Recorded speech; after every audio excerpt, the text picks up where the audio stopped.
I've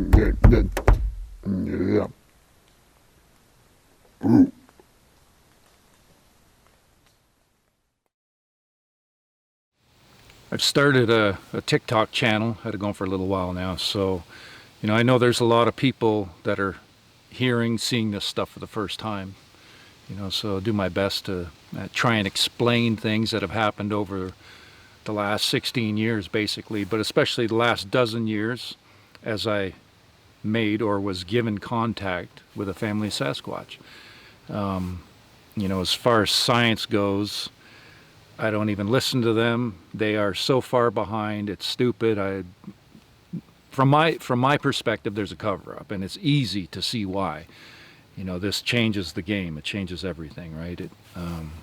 It shows us our true reality, or at least gives us a much bigger glimpse into that, and shows exposes lies and all kinds of crazy stuff. But over the years, I have recorded audio. Audio has been my tool of choice that has taught me so much about who they are, how they show up, how they interact with humans, what they're capable of, and that among other things too, right?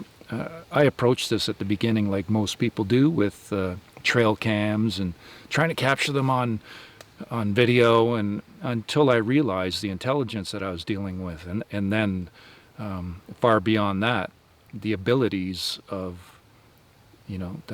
that they hold. They are an interdimensional species. They are invisible beings that can materialize and disappear at will. They are flesh and blood. They have mastered energy, consciousness, at a level that we can't comprehend as humans. They are far more evolved. They are the epitome of don't judge a book by its cover.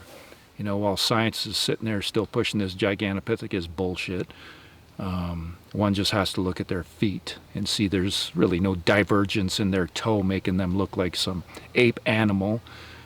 So I don't understand why people like Meldrum keep pushing that.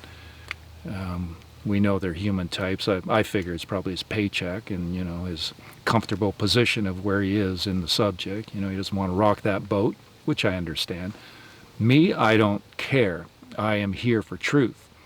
I don't, I'm not in fear of damaging a career or, losing face because, I didn't appease some colleagues or whatever. I don't play the game that science does. I'm make my own rules, basically. So this subject and my experience at this point this is top level research as far as I'm concerned from what I see out there, and I think it's my character that they've given this to me.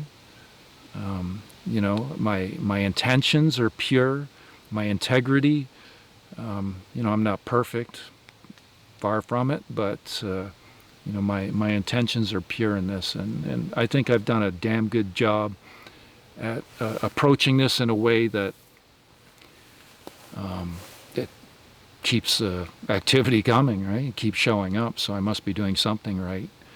I think it initially showed up because of my how I interacted with nature, and I think they were watching and they liked that. So anyways, over the years, audio, as I mentioned, so I run several audio recorders.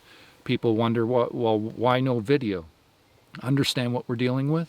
They're interdimensional. They're invisible. I've had so many incidents of physical contact that have shown their invisibility. If you go on my YouTube channel, Sasquatch Ontario, go to that channel, subscribe, and those of you who are subscribed, check your subscription, because YouTube has been knocking people off. I keep getting people sending me messages saying that they've been unsubscribed, which is very interesting. Personally, like I said, I think there's a cover-up, and it's very easy to see why when you get as close as I have. Just the implications of this are massive. The logging industry alone, the massive hit this will take. Apparently they predate humans, Homo sapiens, And they hold knowledge of our true history. They expose lies. From my experience, they hold honesty in high regard. So all this, I've asked them about the whole Nephilim connection. They say they have nothing to do with that. They're not Nephilim. There's no DNA connection. I trust their response. I trust them more than I trust humans. And from personal experience, they're tricksters. They're light-hearted. And it's consistent. Always. Never any malevolent behavior. It's always benevolent. Some stuff might be a little annoying at times. I've taken a few knocks off the skull with marbles and stuff, but there's never any malevolent behavior meant to harm me. They could have taken me out long ago. So I'm going to play some of the audio because I know there's a lot of people that are hearing this stuff for the first time. And I have a very substantial library built up over years of their sounds, which has taught me so much, So I'm going to play some of the more vocals that are, very, they're incredible, right? Incredible stuff. This is unprecedented. When Ron Moorhead and Al Berry came out with the Sierra sounds back in the early 70s, nobody has really documented anything at that level since, until this situation. And it kind of took it to another level of direct verbal communication, English being spoken, written communication developed now. And this has been ongoing for a lot of years, right? So I've had the access to the area, that has allowed me to go in there more often than not, unlike where Ron, in a situation like that, they had to travel up into the high Sierras, so it was quite the trek to get up there. So, they weren't able to do it, as much as I've been able to make visits, right, to establish that connection and develop that. Over the years, just because of the clarity of the audio, why it's so close to the recorder, and they understand what the equipment does, what all of it does, and they can manipulate it all. All of our electronics, it's easy for them. Over time I'll relay, some of this stuff that's gone on. It's just, they are at another level of existence far beyond humans. They are, from my understanding, the first indigenous race of Earth, still alive, still living in our forests, and, thriving from what I gather. So they know what's going on as far as the dark side and what's being pushed on us as a human race right now. They're far more understanding of that than we are. I don't want to get into all this right now, but I'll start with these vocals. And this, so it was back in May 2013 when the vocals really picked up. It'd been about 8 months of visits at this point, after I'd been invited to a private property up in the Kawartha Lakes region in Ontario, here in Ontario, Canada, and invited to investigate for purported Sasquatch presence. And I'd had about 4 years experience before that, which I think they were giving to me to prepare me for this. This is how it seems to me, because of the intelligence I'm dealing with. And after many incidents throughout those first 4 years, I had this situation dropped in my lap, and I had a knowing. And sure enough, so we spent about the first 8 months. I knew from day one that there was stuff going on. And so it was about 8 months later, beginning of May, that's when they really opened up with their vocals.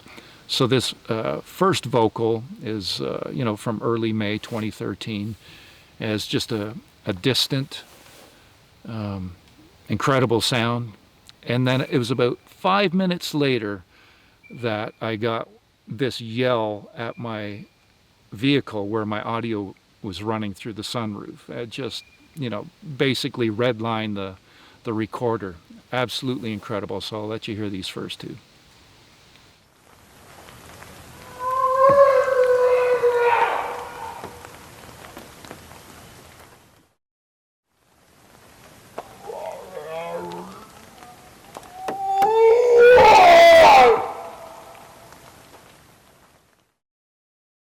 it was after that, again, still early May.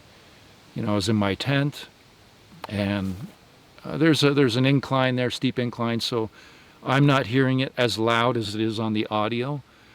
And I was up in my tent, and I could hear him for the very first time, calling my name. And I remember I told the property owner the next day, I said, I think he said Mike. And he's like, what? And sure enough, so this is the very first time. His name is Nefatia. And I will say, we knew they were there, so I would always, I'd be patting my chest, saying Mike, Mike. And I'd be, repeating my name. And I was asking for theirs, right? So one day he spoke the property owner's name, my name, and he said Nefatia at the audio recorder. So he gave us his name because he knew, I was asking for that. So this is the very first time Nef called my name. He says it 4 times. Right.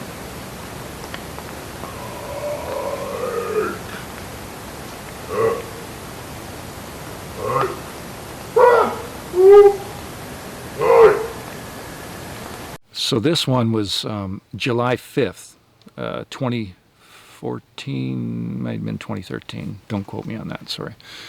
July 5th. There is an older male and a younger female speaking simultaneously here, talking over each other.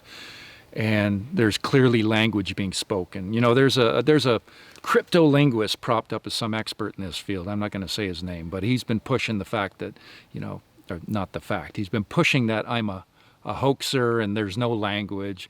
And all that is his ego getting his nose bent out of shape from a little bit of communication we had way back where I sent him some audio personally to, analyze or, ask his opinion. And he had responded back, adding about a half a dozen other people, to the audio, trying to, look like big man on campus. I'm the expert here, and that didn't sit right with me. So I put that email out about a year later, since he had included all these other people, and I think that didn't sit right with him. That it made him kind of look foolish, but he didn't expect this to go on for years and years, and me to gather what I did. And I have a lot of audio with clearly language being spoken, so whatever he says is a moot point.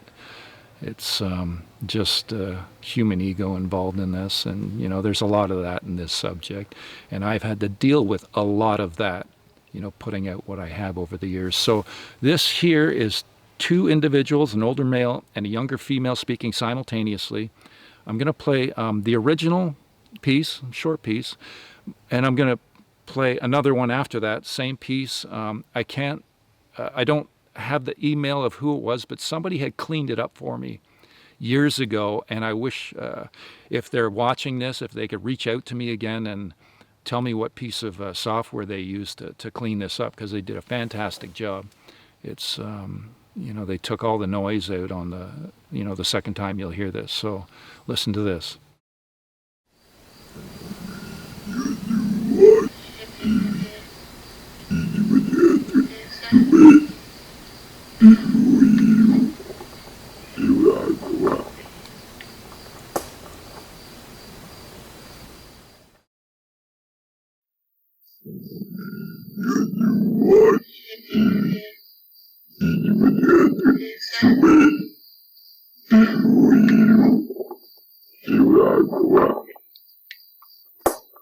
So it was June 28th, 2013. It was an incredible night of audio captures. So I'm going to play you 4 consecutive pieces here. They're all from the same night.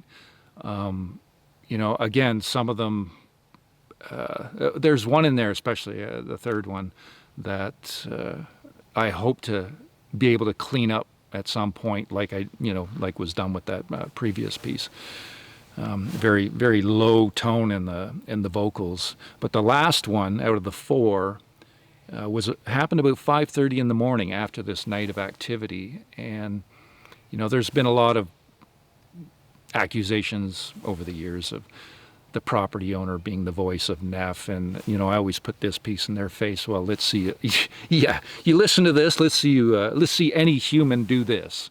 It's just stupid what comes out of people's mouths sometimes. It's I don't understand how people cannot hear. It's like they're wearing blinders or something, or just in complete denial. The vocal range on this guy is absolutely incredible. Wow, that was wild. Big tree branch just kind of, nothing fell, but I don't know, that was weird.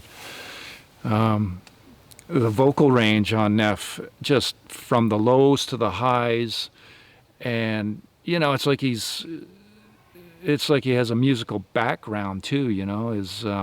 His range, his scale. It's an absolutely incredible piece, and you can hear all the birds. This was first thing in the morning after a full night of activity.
This was July 9th, 2014.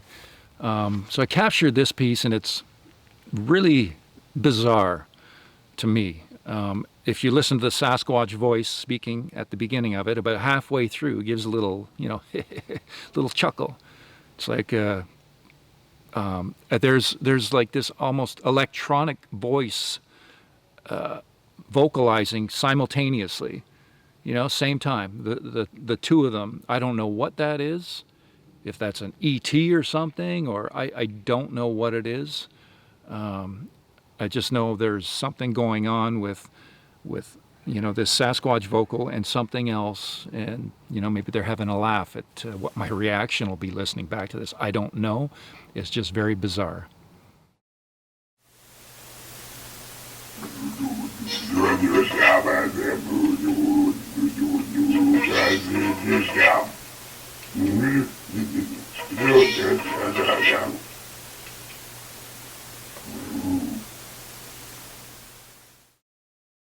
This one is it's about a 2-minute piece. Is from March 20th, 2015. From my experience, it shows he is vocalizing on numerous different topics. I know this from, I can understand certain things that he's talking about. So he opens up with Ninadadwa, which sounds very native to me. And from my gathering, they know all language, and they have given me an experience to understand that. So at one point, through written communication that's been developed, as I mentioned, I use this little chalkboard and a sketch pad. I had written the word down, Ninadadwa, in my own spelling, whatever, as I hear how it sounded.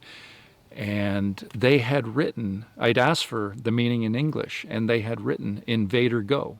And at that point, there had been a lot of trespassing and stalking going on from people involved in this subject, you know, specific organization, 4-letter word, you know, the irony of that. And, you know, they're a disgusting organization that has been a thorn in my side throughout the years. You know, they have a great database of sightings, and they also have, from what I gathered from, you know, one of their members some time ago, they have an inside group that wipes all the reports clean of any paranormal. So they're a fraudulent organization. You know, they're, if you're in this for truth. You know, not wiping stuff clean. You know, it's bullshit. But so this piece here, he opens up with Ninadadwa. What happened after that? It was my last visit for some time. Basically the rug was pulled, and it was about 15 months, I think, that I didn't get to, you know, visit with the property owner at his cottage, because he, you know, he didn't understand if I was involved or something. There was, you know, a lot of bullshit going on back then. And he had even called it a hoax at one point to try and make all this trespassing go away. But, you know, some people are, they don't hear that part. They only hear, oh, he said it was a hoax, you know, like some humans are just, like I said, they wear blinders, right? You know, it was about 15 months, as I mentioned. You know, I was on a emotional roller coaster ride, because it was about 9 consecutive visits, I think, that I had direct verbal communication going on. And this was the last one. And then it was also the very first time the big guy of the family, I believe it's the big guy of the family, showed his 20-inch footprint, 8 inches on the width. And he'd even put a partial print on the back window of my car showing his light-hearted humor, you know, showing that how they felt about me. And at the end of this, they actually say, "We love you," and they said it twice. And then it's funny, at the very end of that, he does this chew thing, like a sneeze. And I was having an allergy attack that night, so that was pretty funny. But there's a bunch of different things being spoken about. Right before that, he actually mentions a certain name, because we'd asked about if, you know, we should be bringing in a certain person to come and experience this. And Neff was clear about that, so you can deduce that yourself. This is, you know, again, the clarity on this is absolutely incredible. This is one of my favorite pieces.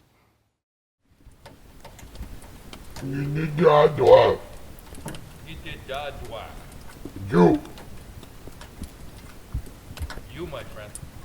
You. I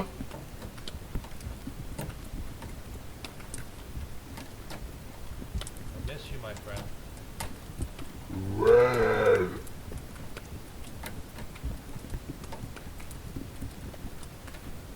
Is that who? Who?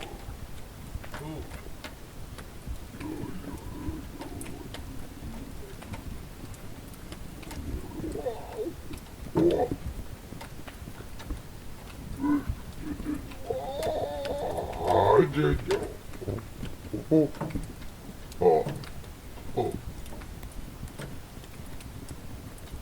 And who? Never dear, my friend. What is Paumda?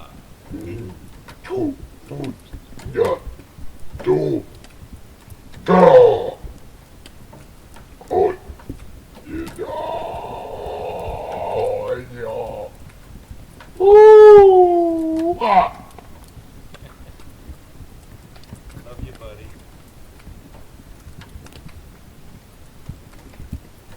Thanks for coming into my life, my friend. No. Really happy to have you in my life, my friend. No. We love you. Oh. Oh, that's very nice. We love you. Oh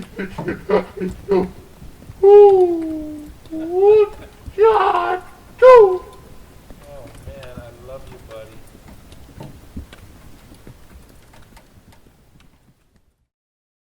This one was April 14th, 2014, and I think there might have been a bit of lull or in activity, or I hadn't been there for a bit. I can't remember. But when I showed up for this visit, it was within 5 minutes of arrival. I had just gotten out of my car. I always look for prints in the snow, you know, first thing to see if they've, because sometimes, you know, I got one waiting for me, or it happens very soon after. And sure enough, so there was nothing, and I'd taken some of my stuff up, you know, into the property owner's cottage, and I come back out, and there's a 17 by 6.5 inch print, single print, sitting there waiting. You know, they've shown me over and over throughout the years that they choose to leave their footprints, so they don't have to. They can move through snow, whatever. There are no walls with Sasquatch. They can show up indoors. So much of the activity happens indoors. So I've captured vocals indoors, many vocals over the years now. They've shown me they don't want me recording indoors anymore over several visits. You know, it took me 3 visits to, okay, I got it. But you know, the stuff that has happened indoors is absolutely incredible. So this visit, I was given that 17-inch print on arrival within 5 minutes, and it was later that night. I'd heard this sound, high pitched, so I didn't know if it was male or female, and I thought it was maybe one of Neff's sisters, that a name that we'd been given, and I ask if it's them, and I get a no, and I end up saying, "I miss you, my friend," and then he gives this awesome vocal. So that is direct communication with one of their people.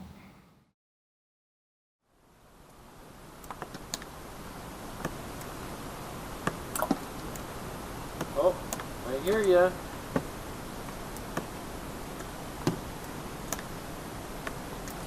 Is that you, Ashantia? Oh? Who's that? It's my friend Nefertia. Oh no? Is that Ashantia? Oh, it's Nefertia. Hi, buddy. Yo. Yeah. I miss you, my friend.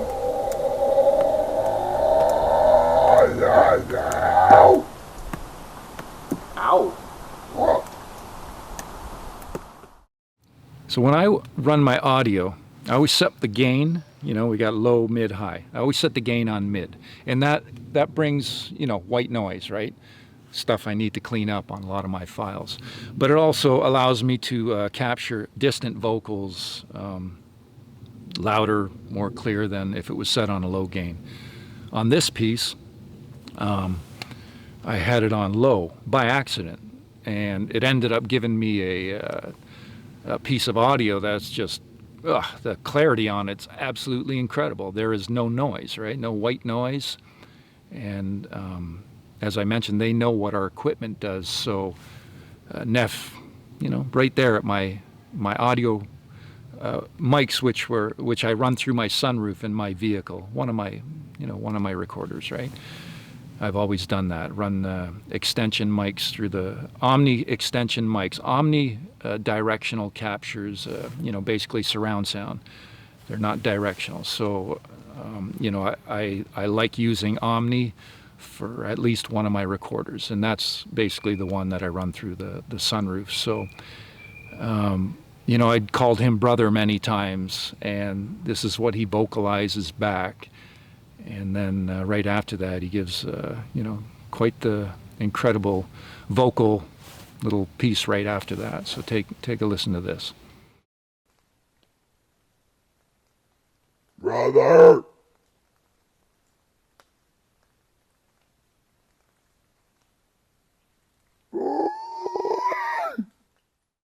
And I'm going to leave you with this one, which is one of my favorites, and this is from September 6, 2013. And a lot of these vocals, like I said, are from back then. That was an incredible year for capturing this stuff. But I have been recording their voice since. You know, like pretty much to date. And this is about a 3-minute piece. One of my favorites. Again, the clarity on it is incredible. The one point where he calls my name 3 times, that's actually my ringtone on my phone. And you know, you can hear me respond back to him at one point. You know, my voice is kind of faint in the distance. You know, I'm in my tent, right? So, you know, over the years, I have been given a very substantial and significant compiled library of Sasquatch vocalizations and sounds that has taught me how they show up, how they interact with humans, you know, their behavior. I'll never call myself an expert, but I have a lot of experience at this point, you know, enough to teach, right? They have given me more than enough to teach. And I do that, and I help a lot of people. I help a lot of people understand, you know, some of the things that are going on in their own properties, or things that people have experienced that they don't quite understand. And, you know, they've allowed me to, you know, have that experience to be able to help others, right? So this is what I do with this. And so I just want to say, again, go to Sasquatch Ontario and subscribe there on YouTube. You know, I appreciate the support. And those of you who are already there, just double check that subscription, because YouTube is unsubscribing people. And I hope you enjoyed that, and I will be sure to bring you more stuff, you know, and explain situations that have happened, and, you know, just give more details on stuff that have happened over the years. So, you know, have yourselves an awesome day.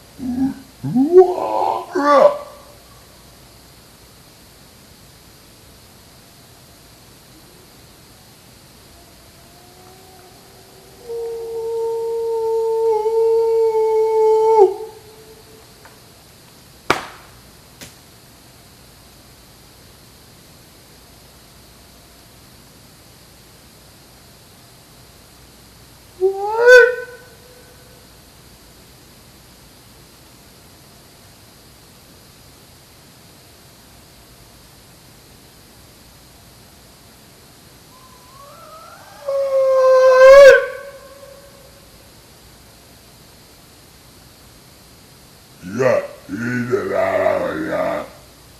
Ooh, flower. Tree. Mike. Mike.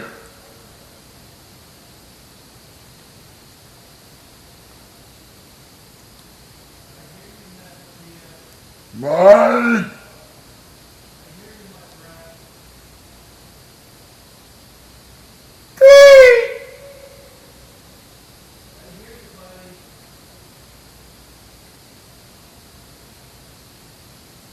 Robert!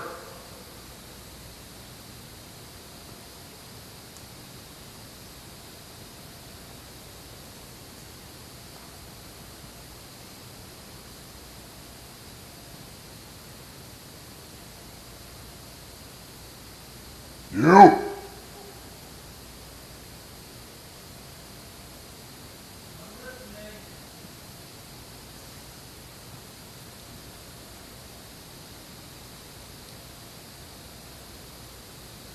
Mike.